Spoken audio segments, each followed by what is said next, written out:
Sejumlah saksi kunci sudah diperiksa polisi untuk mengungkap apakah ada unsur pidana atau tidak dalam kematian pegawai ex Jampitsus Sutrimo di sebuah klinik kecantikan yang sudah lama tak beroperasi.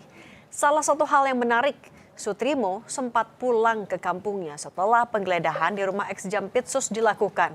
Hingga akhirnya ia dipanggil kembali oleh ex Jampitsus ke Jakarta.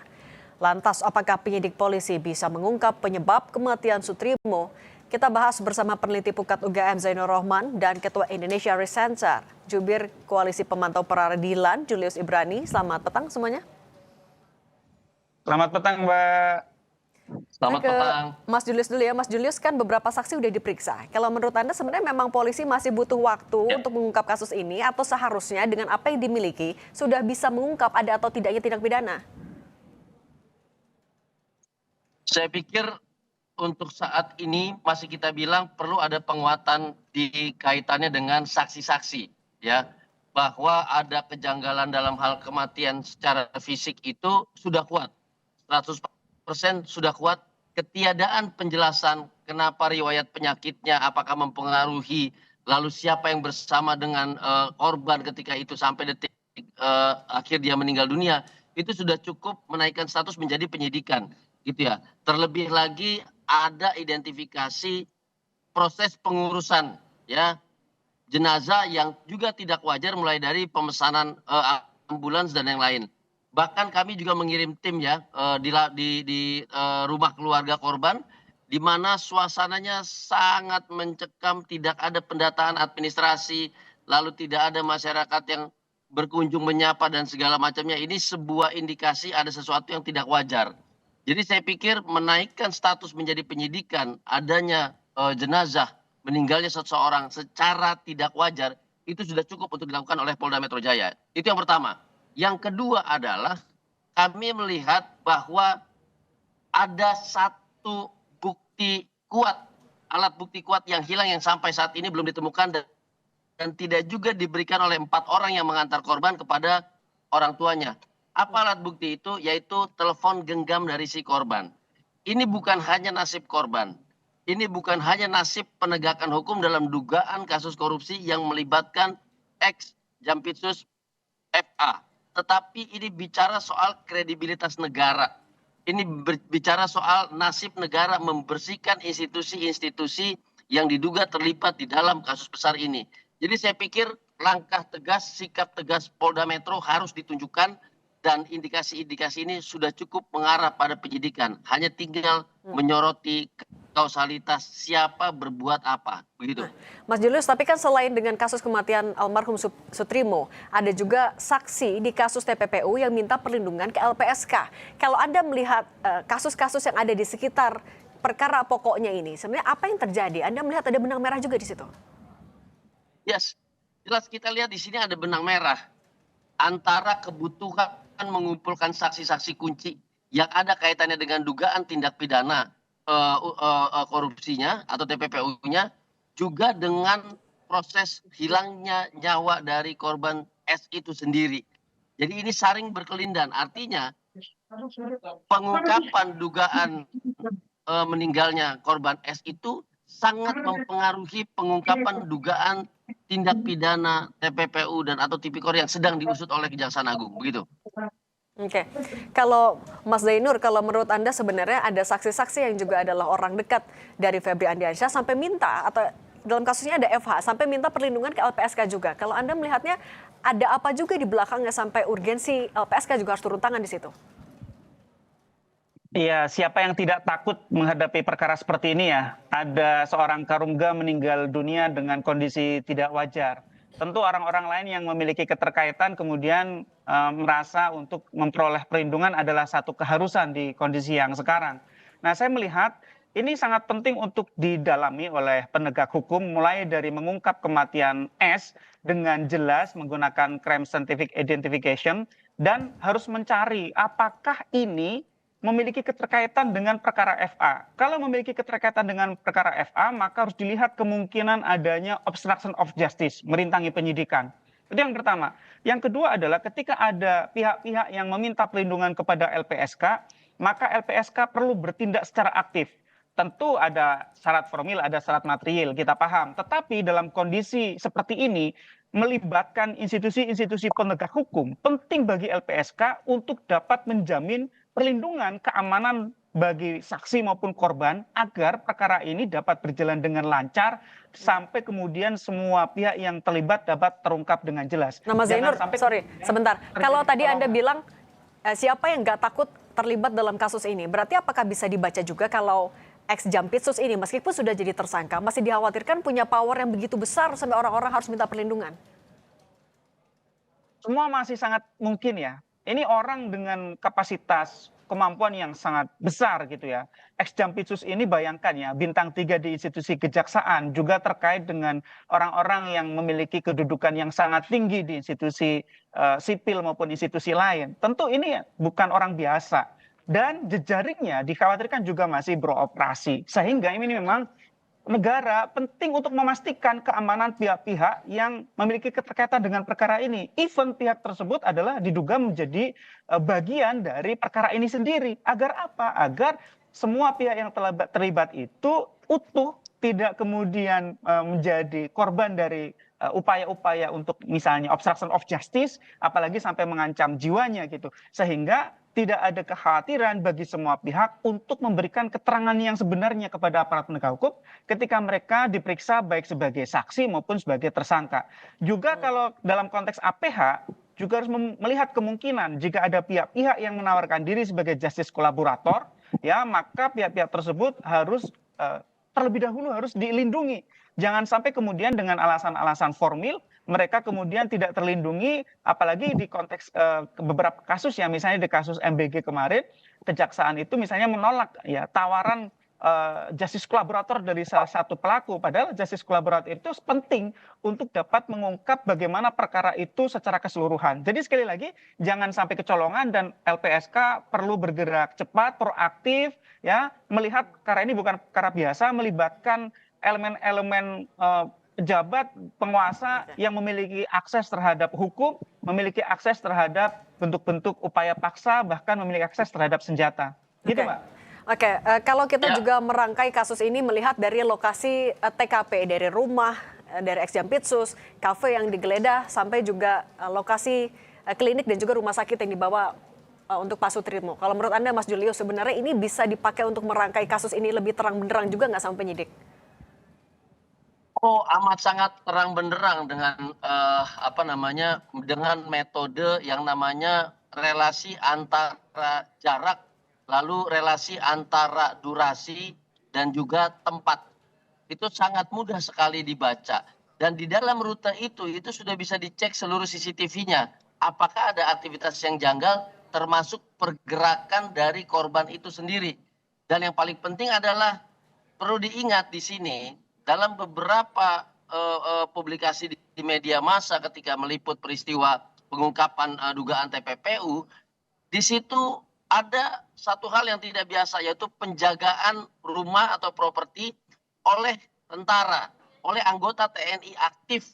Nah, menjadi pertanyaan besar ketika seorang kepala rumah tangga di dalam rumah tangga yang dijaga oleh tentara TNI aktif kemudian meninggal dunia di tengah perjalanan dalam jarak yang begitu dekat gitu ya, hanya 1,5 menit kalau naik motor, dan itu janggal di dalam hal kematiannya, kemudian pengurusan jenazahnya, pemulangan jenazahnya yang tanpa informasi, handphonenya yang hilang dan segala macam. Saya pikir kata kunci yang digunakan oleh Mas Zainur itu penting untuk diperhatikan, yaitu obstruction of justice. Tapi pertanyaannya, obstruction of justice itu diarahkan atau digunakan oleh siapa? Sedangkan Pak Febri sendiri sudah berproses di internal. Apakah ada pihak lain yang mencoba melakukan menghambat proses-proses penyidikan yang dilakukan oleh Kejaksaan Agung dan Polda Metro Jaya untuk kasus ini? Nah, ini yang perlu diungkapkan. Saya melihat bukan hanya rangkaian jarak ya, bukan hanya rangkaian tempat, tetapi rangkaian alur cerita sejak pengungkapan peristiwa dugaan TPPU bernilai ratusan miliar rupiah itu sudah sangat mencekam. Dan saya juga melihat bahwa mulai ada kaitannya dengan aset-aset rampasan dugaan tipikor yang sudah terbukti di pengadilan bahkan. Dan di situ juga melibatkan ada Asabri di situ, ada Jiwasraya di situ. Belakangan mulai muncul istilah di situ ada aset-aset Satgas PKH dan yang lain yang harusnya dikembalikan kepada negara. Dan kita tahu di dalam beberapa pemberitaan juga ada satu nama, salah satu pejabat penting di negara ini yang signifikan dan bekerja bersama Febri Adriansyah di dalam pengungkapan beberapa kasus prioritas, salah satunya adalah Satgas PH. Siapa nama besar itu? Namanya adalah Syafri Samsudin. Dan itu yang perlu diperiksa. Apakah ketakutan itu juga karena ada nama besar di balik di dalam peristiwa ini? Kira-kira gitu. Oke, yang menarik juga adalah sebelum ditemukan meninggal dunia, Pak Sutrimo ternyata juga pernah pulang kampung atau sempat pulang kampung beberapa hari setelah penggeledahan. Itu pun diceritakan ke keluarga. Apa juga yang terjadi? Apa yang bisa kita kaitkan ketika melihat rangkaian timeline ini? Tapi kita akan bahas usai jeda. Tetap bersama kami di Kompas Petang.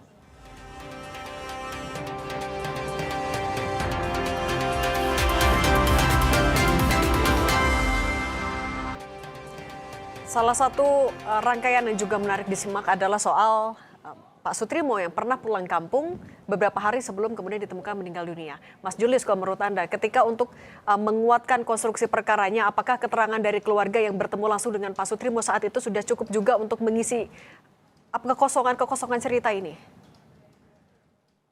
Ya, saya kasih gambaran konkret, Cindy. Saya mengirim tim ke kediaman Pak S ya, ke keluarganya. Di situ ada ayahanda, Pak Sugiono, dan kemudian ada keponakan dan segala macamnya. Ada nuansa yang berbeda ketika itu. Ketika jenazah diantarkan, di mana jarak pengantarannya dari Jakarta menuju rumahnya itu sudah tidak masuk akal, terlampau terlambat, itu satu. Lalu yang kedua, tidak ada penjelasan tentang identitas si pengantar sama sekali. Yang ketiga, hilangnya telepon genggam. Lalu di saat itu dan setelah beberapa hari ke depannya, sikap keluarga berubah. Di bawah tekanan betul-betul. Berkali-kali menyatakan tidak boleh bercerita ini, bercerita itu, tidak boleh bertanya, tidak boleh menuntut dan segala macam, seolah-olah dipagari. Nah, dari sini ini keterancaman bukan hanya pada saksi-saksi kunci yang kaitannya dengan pengungkapan dugaan tindak pidana korupsi atau TPPU, tetapi bahkan saksi yang telah menjadi korban dan meninggal dunia. Mereka bilangkah mereka tidak boleh cerita itu sama siapa, Mas Julius? Kami kirim tim ke sana, Cindy. Kami tidak bicara tentang gosip. Kami ingin tahu suasana keluarga secara langsung. Kami ingin mendengar secara langsung apa yang disampaikan oleh ayahnya, keluarganya mengenai situasi ini. Beliau di sana banyak warung di sekitar rumahnya, biasa berdiskusi, ngobrol-ngobrol dengan tetangga. Tetapi saat itu semuanya silent, semuanya senyap. Tidak ada suasana hangat ngobrol-ngobrol di warga setempat seperti sebelum S meninggal dunia. Nah, ini yang saya katakan, situasi mencekam ini tidak mungkin tidak ada satu ancaman. Ya, ketika keluarga menyatakan kami tidak berani ngomong ini, tidak berani bertanya, kami serahkan sepenuhnya apa adanya, itu satu indikasi yang kuat. Mengapa penting untuk diungkapkan? Saya pikir ini juga kaitannya dengan obstruction of justice, di mana keseluruhan aliran informasi, ya, aliran informasi ini adalah indikator kunci untuk menciptakan teori kausalitas pidana yang menghubungkan antara alat bukti yang ditemukan emas dan uang dengan tersangka. Dan ini clear juga buat tersangka harusnya. Oke, kalau ada kekhawatiran obstruction of justice seperti yang disampaikan oleh Mas Julius, kemudian ada kekhawatiran soal keselamatan bagi saksi juga Mas Zainur. Menurut Anda sudah sejauh mana sebenarnya Kejaksaan Agung bisa membuka kasus ini secara transparan dan berani? Mas Zainur, silakan. Ya, Mbak Cindy, ini sangat penting ya untuk melindungi semua orang yang memiliki keterkaitan dengan perkara ini. Dengan kematian S saja, ini sudah menyebar ketakutan ke segala penjuru. Ya, yang dikhawatirkan adalah ketika orang-orang yang terkait dengan perkara ini khawatir, tidak berani, takut untuk berbicara kepada penyidik di pemeriksaan, tidak berani untuk menyampaikan hal yang sebenarnya. Apalagi kalau kemudian misalnya ada ancaman gitu. Nah, kalau sampai ada ancaman, itu merupakan bentuk rintangan penyidikan, menghalangi penyidikan, itu sudah merupakan tindak pidana sendiri. Jadi bisa dibayangkan, ada perkara TPPU dan korupsinya, kalau misalnya kematian S adalah misalnya karena dibunuh, itu juga merupakan tindak pidana. Kemudian juga misalnya mengancam pihak lain, itu juga merupakan obstruction of justice. Jadi bisa ada berbagai macam bentuk tindak pidana. Oleh karena itu, penyidik yang sedang menangani, yaitu tim 9, harus mengambil langkah cepat. Tidak boleh kemudian ini dianggap sebagai sesuatu hal yang natural yang berlalu begitu saja. Es ini mati secara natural misalnya gitu ya. Nah, Mas Zainur, sorry, harus potong dulu. kemudian memberikan perlindungan. Ya, Nah, Mas Zainur, tapi dengan adanya potensi tindak pidana baru yang mengelilingi perkara pokoknya ini sebenarnya berpotensi mengaburkan atau melebarkan fokus perkara atau bisa jadi pintu masuk dalam pengungkapan kasus sih? Ya harusnya bisa menjadi pintu masuk ya. Soal kemudian nanti misalnya ada arah kepada obstruction of justice, bisa juga misalnya ditambah dengan tim yang lain untuk menangani. Tim 9 fokus kepada pidana asalnya yaitu tipikor dan pidana tambahannya yaitu berupa TPPU. Tetapi kemudian ketika mengarah kepada obstruction of justice itu bisa ditambah dengan tim yang lain. Dan di sini perlunya LPSK untuk turun. Jangan sampai peristiwa kematian S ini menimbulkan ketakutan pihak-pihak yang memiliki keterkaitan dengan perkara ini, kemudian perkara ini tidak akan terungkap dengan jelas dan utuh. Itu yang paling ditakutkan dari kejadian ini. Sehingga sekali lagi LPSK punya kewenangan yang dijamin di dalam undang-undang untuk memberikan perlindungan kepada pihak-pihak ini, kepada saksi, kepada korban, ya. Dan LPSK itu independen, Mbak Cindy, tidak bergantung kepada penyidik, tidak bergantung kepada siapapun. LPSK bisa menggunakan inisiatifnya untuk kemudian memberikan perlindungan ya kepada pihak-pihak yang memiliki keterkaitan dengan perkara ini. Sekali lagi jangan sampai ada ketakutan yang menyebar kemudian orang takut untuk bersaksi dalam perkara ini. Mbak Cindy. Nah, Mas Zainur, yang terbaru juga ada penggeledahan di kediaman ex Jampitsus. Seberapa Anda yakin kalau dokumen yang terkait dengan TPPU ini akan bisa semakin memuluskan proses penyidikan? Ya kalau dari sisi alat bukti sebenarnya alat buktinya sudah sedemikian banyak ya. Penggeledahan juga sudah 12 tempat ditambah 1 jadi 13 tempat gitu ya. Ini kan tinggal bagaimana kemudian mem-BAP itu semua gitu ya. Kemudian dari sisi hubungan kausalnya ya. Kemudian keberanian dari tim 9 ini untuk menyelisik ya. Ini kan kemarin sudah ada pemanggilan-pemanggilan juga terhadap perusahaan-perusahaan yang diduga pernah diperas gitu ya. Pertanyaan selanjutnya, kalau perkara ini terkait dengan penanganan perkara, sampai sekarang tim 9 belum memanggil orang-orang yang pernah menangani perkara-perkara yang diduga diuangkan oleh FA ini. Siapa itu? Ya para penyidik dan pejabat di internal Kejaksaan Agung. Belum ada yang dipanggil. Kita belum pernah dengar misalnya direktur penyidikan dipanggil atau penyidik-penyidiknya dipanggil. Kan mereka perlu didengar keterangannya bagaimana perkara itu dulu ditangani. Apakah mereka mengetahui perihal-perihal tertentu yang kemudian menjadi sebab dari terjadinya tindak pidana korupsi. Ataukah misalnya ada pejabat-pejabat lain yang diduga memiliki keterkaitan terlibat dalam perkara ini. Sampai sekarang kan belum ke arah sana Mbak Sidi. Dan ini ditunggu oleh publik bagaimana keberanian dari tim 9. Nah, Mas Julius, kalau menurut Anda juga untuk segera membongkar, memberikan kejelasan soal kasus ini, harusnya siapa lagi nih yang diperiksa secara cepat dalam waktu dekat?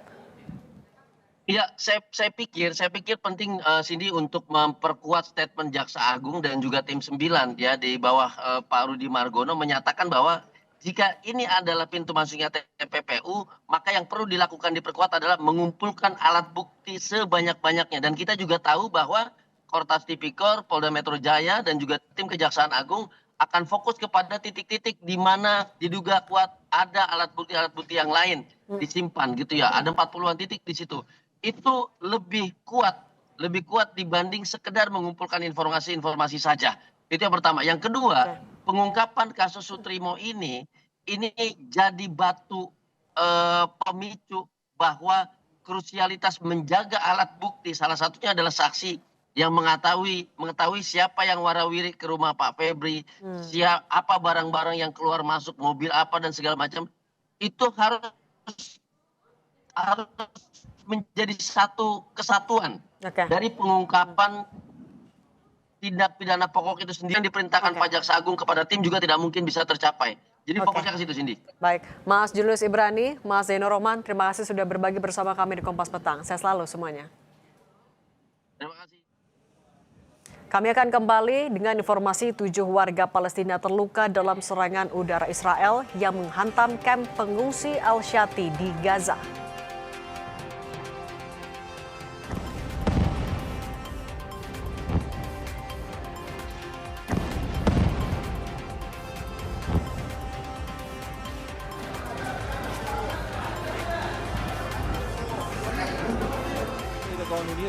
هرمز عبور کنند با موشک‌های سپاه تنبیه شدند. متن اطلاعیه شماره 57 Iran mengklaim menghantam 2 kapal tanker minyak yang mencoba melintasi Selat Hormuz Jumat waktu setempat.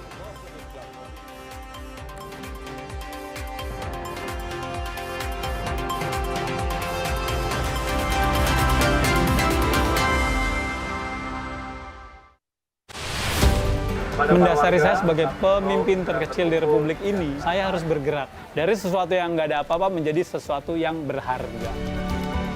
Kita mengubah sistem yang konvensional menjadi sistem yang serba digital. Dengan adanya gerbang ini untuk meminimalisir ruang geraknya orang asing yang punya niat jahat. Jalan-jalan, cerita kecil untuk Jakarta Besar. Minggu 2 Agustus pukul 10:30 siang di Kompas TV.